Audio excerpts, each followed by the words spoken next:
네, 안녕하세요. 아니모 전자공학입니다. 이번 시간에는 1장과 2장의 내용에 대해서 다뤄보도록 하겠습니다. 본격적으로 1장과 2장의 내용을 들어가기 전에 2장이 어떤 식으로 내용이 전개가 되는지를 전체적인 흐름을 한번 설명해보고 진행하도록 하겠습니다. 2장의 내용이 전체적으로 어떻게 흘러가냐면 처음에 전송선로에서 전압과 전류는 파동의 형태로 나타난다는 것을 배우게 됩니다. 전압과 전류가 우리가 기존에 알고 있던 어떤 형태와는 다르게 파동의 형태로 나타나게 되니까 그에 따라서 어떤 문제점이 발생하게 되는데 그 문제점은 우리가 리플렉션이라고 하는, 즉 반사라고 하는 문제가 발생하게 됩니다. 그런 문제를 우리가 해결하기 위해서 임피던스 매칭이라는 것을 배우게 되는데 우리가 스미스 차트라는 어떤 도구를 통해서 임피던스 매칭을 할 수 있게 되는 것입니다. 그래서 우리가 앞으로 배워야 하는 것은 전송 선로가 무엇인지, V와 I가 진짜 파동의 형태로 나타내는지 그 수식을 유도할 것인데 전송 선로의 특징으로부터 그 수식을 유도할 것입니다. 그리고 리플렉션이 도대체 무엇인지를 배우게 될 것이고 그 다음에 임피던스 매칭을 하는 방법과 스미스 차트가 무엇인지, 그리고 그 스미스 차트를 통해서 임피던스 매칭을 어떻게 하는지까지를 우리가 2장에서 배우게 될 것입니다. 2장에 대한 전반적인 내용은 이렇고요. 그러면 우리가 2장에서 전압과 전류가 어떤 파동의 형태로 나타난다라고 우리가 배우게 될 것이니까 그 파동이 뭔지를 우리가 1장에서 배우게 되는, 뭐 말하자면 뭐 어떤 배경 지식 같은 그런 부분이 1장이 되겠습니다.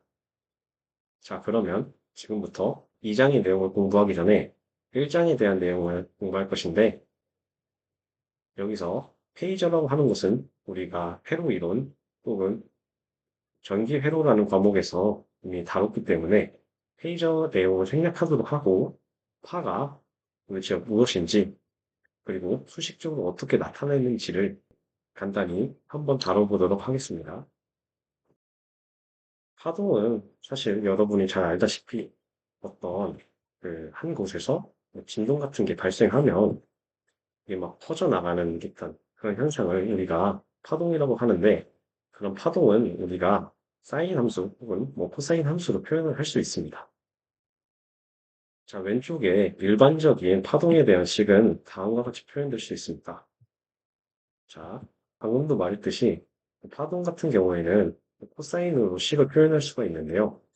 여기서 보시면 앞에 A는 어떤 진폭을 나타내주는 물리량이고 뒤쪽에 이 부분 같은 경우에는 어떤 시간을 나타내주는 그런 항, 그리고 이 부분은 또 위치를 나타내주는 그 항, 이 부분은 어떤 위상 차이를 나타내주는 항이 되겠습니다. 참고로 이 앞에 부분은 그 오메가라고 하는 여러분이 잘 알고 있는 각속도가 될 것이고요. 이 뒤쪽에 있는 부분은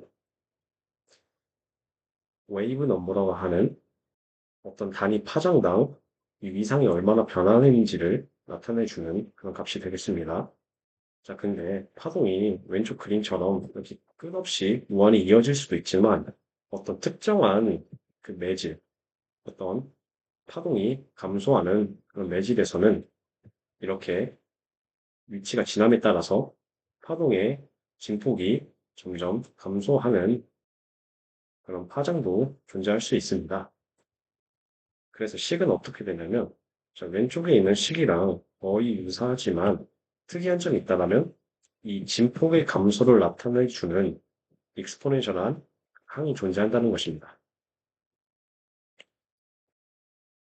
그리고 여러분이 잘 알다시피 파동의 속도 V는 람다 곱하기 진동수, 그리고 진동수는 주기분의 1이니까 자, 이런 식으로 표현이 될 수 있겠죠. 우리가 여기서 말하는 이 파동의 속도는 페이즈 벨로시티라고 하는 또 위상 속도를 의미합니다. 이와 반대되는 개념은 그룹 벨로시티, 즉 분속도라고 부르게 됩니다. 뭐 미상속도와 분속도의 차이가 뭐냐? 미상속도 같은 경우에는 어떤 특정한 위상에 대한 속도를 의미하는 것이고, 파동은 어떤 정보를 담고 있거든요. 그 정보의 덩어리를 어떤 뭐 그룹이라고 부르는데, 이 그룹 자체가 어떻게 진행되는지 그 속도를 나타내는 게 분속도입니다. 자, 그러면 지금부터 본격적으로 전송 솔로가 무엇인지에 대해서 보도록 하겠습니다. 전송 솔로가 무엇이냐? 자, 이름에서 알 수 있듯이 전송 솔로라는 것은 사실 별게 없고 그냥 어떤 정보가 전송되는 선이라는 것입니다. 그래서 사실 전송 솔로라는 건 그냥 선입니다. 자, 근데 이 왜 전송 솔로를 따로 특별하게 분류해서 우리가 배우느냐? 우리가 어떤 도선에서 에너지 흐름은 전자가 막 이동을 해서 막 이제 에너지가 전달된다라고 배웠지만, 하지만 실제로는 에너지가 전기장이랑 자기장에 의해서 그 파동의 형태로 전달이 되는 것입니다. 뭐, 그래서 전기장이 뭐고 자기장이 뭔지, 그리고 왜 이렇게 되는지까지는 아직 알 필요는 없지만, 그냥 파동의 형태로 전달이 된다는 것만 좀 기억해 주시면 됩니다. 자, 그래서 에너지가 파동의 형태로 전달되다 보니까 우리가 알고 있는 전압과 전류도 파동의 형태로 표현이 되는 것입니다. 그러면 이게 어떤 문제가 발생하느냐? 우리가 기존에는 KVL, KCL이라고 하는 그런 법칙들을 배웠었잖아요. 근데 왼쪽에 1볼트에 전압을 걸어줬다고 쳤을 때, 자, 이것이 파동의 형태로 진행이 되니까 사실 이 끝쪽에서 1볼트가 아니게 될 수도 있는 거죠. 그렇기 때문에 더 이상 기존에 알고 있던 뭐 KVL, KCL도 마찬가지고 그러한 이론들이 더 이상 적용이 되지 않는다는 것입니다. 그러면 우리가 뭐 기존에 배웠던 KVL, 뭐 KCL과 같은 뭐 회로적인 이론들이 틀린 거냐? 그것들은 사실 틀린 게 아니라 또 굉장히 특수한 상황에서만 성립하는 그런 법칙들입니다. 기존의 도성 같은 경우에는 럼프드, 즉 공간에 따라서 전압과 전류가 일정하다는 특성을 가지고 있고, 전송선로에서는 디스트리뷰티드, 즉 전압과 전류가 공간에 따라서 다르다고 나타내 줄 수 있는데, 언제 이런 차이가 발생하는지를 좀 설명해 드리도록 하겠습니다. 뭐 아까도 언급했지만 그 전송선로 같은 경우에는 전압과 전류가 파동의 형태로 진행이 된다고 했습니다. 자, 근데 이때 도선의 길이를 L이라고 하고 파장의 길이를 람다라고 했을 때 L이 람다보다 충분히 크면 우리는 디스트리뷰티드, 즉 위치에 따라서 전압과 전류가 바뀐다고 모델링 할 수 있습니다. 반대로 도선의 길이가 파장보다 충분히 작을 때에는 그 전압과 전류의 그 크기 차이가 끝에서부터 끝에까지 거의 변하지 않기 때문에 그때는 우리가 기존의 도선처럼 KBL, KCL이 잘 적용되는 럼프드 회로라고 우리가 생각할 수 있는 것입니다. 참고로 말씀드리자면 도선의 길이가 파장의 길이의 10분의 1보다 작을 때에는 우리가 럼프드 회로라고 우리가 생각을 할 수 있는 겁니다. 자, 그래서 우리가 전성선로에서는 위치마다 전압과 전류가 달라진다는 것을 배우게 되었습니다. 그 이유는 전압과 전류는 파동의 형태로 진행되기 때문입니다. 근데 우리가 이렇게 파동으로 표현되어 있는 이 전압과 전류를 해석하기에는 굉장히 쉽지 않습니다.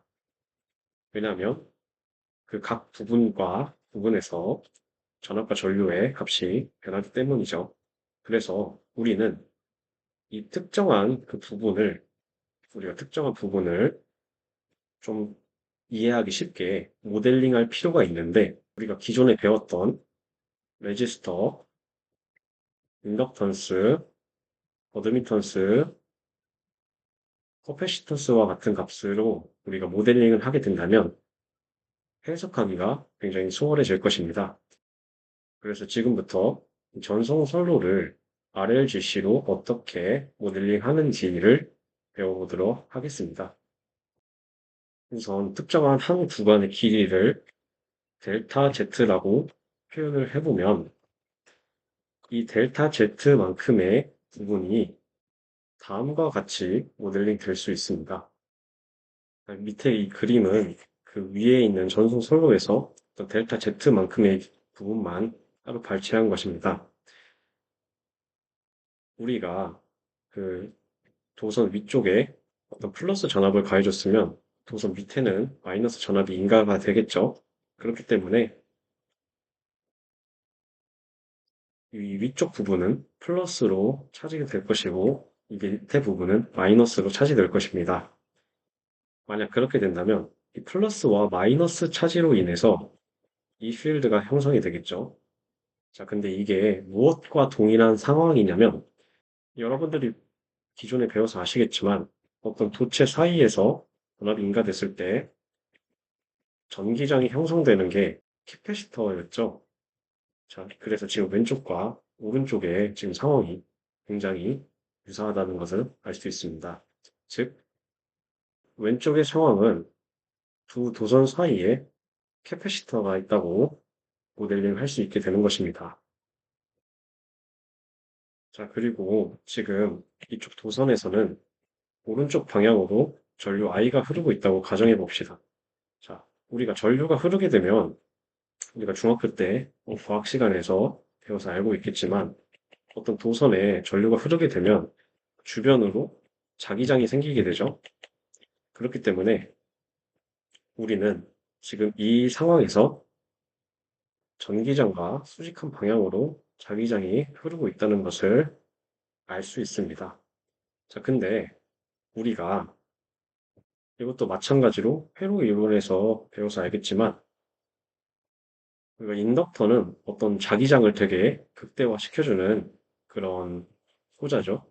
그렇기 때문에 지금 아까 커패시터로 모델링 한 것처럼 이 자기장에 의한 것도 인덕터로 모델링 해줄 수 있습니다. 그럼 이렇게 모델링을 해줄 수 있겠죠. 참고로 왜 커패시터는 병렬이고 인덕터는 직렬로 모델링이 되냐면 이 상황 같은 경우에는 이쪽으로 전류가 흐르게 되죠. 그러면 이쪽 방향으로 들어가는 방향, 그리고 이쪽 방향에서 나오는 방향으로 자기장이 형성이 될 것입니다. 그렇기 때문에 인덕터를 여기다 이렇게 달아줘야 되는 거겠죠. 자, 그리고 도선도 우리가 이상적인 상황에서는 저항이 없다고 가정하지만 사실은 저항이 있죠. 그렇기 때문에 그것까지 반영을 해준다면 자, 이렇게 R을 고려해 줄 수가 있을 것이고 또한 이 밑에 쪽은 그라운드인데 이 도선에서 이 그라운드로 조금 누설되는 전류가 현실에서 발생할 수 있습니다. 그 누설되는 전류까지 고려해 준다면 자, 컨덕턴스까지 고려해 주면 되겠죠. 그래서 이게 최종 결론입니다. 이것이 뭐냐면 자, 어떤 전송 선로를 델타 Z만큼 쪼갰을 때 회로 이론으로 모델링한 부분이고요. 우리는 이것을 통해서 전송 선로에 대한 해석을 조금 더 쉽게 할 수 있는 것입니다. 뭐 지금은 델타 Z만큼 회로를 표현했지만 실제 전송 선로에서는 이런 것이 계속 끊임없이 반복이 되겠죠.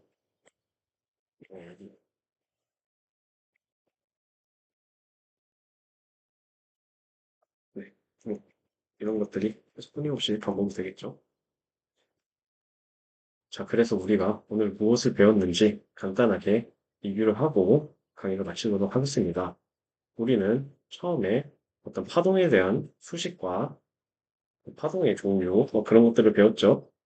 그 다음에 우리가 전성선로라는 게 무엇인지, 전성선로라는 것은 전압과 전류가 파동의 형태로 표현이 되기 때문에 기존에 우리가 알던 KVL, KCL 같은 회로 이론이 적용이 되지 않는다.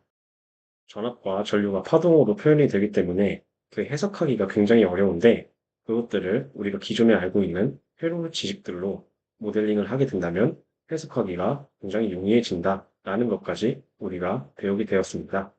다음 시간에는 우리가 배웠던 전송선로에 대한 모델링한 식을 가지고 V와 I가 진짜 파동으로 나타나는지를 우리가 수식적으로 검증해 보도록 하겠습니다. 자, 강의 들어주셔서 감사합니다. 다음 시간에 뵙겠습니다.